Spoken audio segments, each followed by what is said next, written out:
Hallo, ich bin Lina und ich bin dein Guide durch den Social Hub. Heute zeige ich dir eine weitere Anwendungsmöglichkeit für Benchmarking. Wusstest du, dass du das Tool nutzen kannst, um aktuelle Trends zu erkennen? Sei es in Sachen Plattform oder Content. So kannst du rechtzeitig reagieren und deine Strategie entsprechend anpassen. Mit Benchmarking kannst du früh erkennen, wann eine Plattform plötzlich populärer wird oder auffällig nachlässt. Anhand der eigenen Kanäle sieht man sowas ja recht früh. Doch anhand der Daten kannst du sehen, ob es der Konkurrenz auch so geht. Gibt es eine Massenabwanderung von Facebook oder ist TikTok wirklich der Ort mit dem meisten Engagement? Wenn du Ähnlichkeiten bei dir und deiner Konkurrenz siehst, ist das ein klares Indiz für eine Änderung.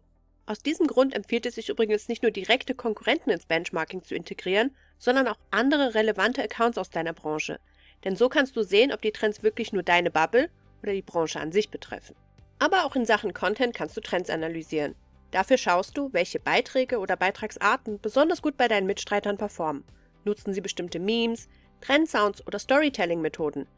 Und auch hier lohnt sich wieder der Blick über die eigene Bubble hinaus. Was posten denn andere große Accounts aus der Branche, das sie weiterhin so groß bleiben lässt? Übrigens, über Benchmarking kannst du dir die Content-Trends aber nicht nur für Posts allgemein anschauen, sondern auch für bestimmte Kampagnen oder Keywords. Wichtig bei der Trendanalyse, die Erkenntnisse so schnell wie möglich umsetzen, denn sonst hat sie ihren Zweck verfehlt. Benchmarking hilft dir natürlich auch bei der langfristigen Content-Inspiration, aber das ist ein Thema eines anderen Videos, das ich hier oben nochmal verlinkt habe. Wenn du noch Fragen zur Trendanalyse zum Benchmarking mit Social Insider hast, melde dich gerne bei uns.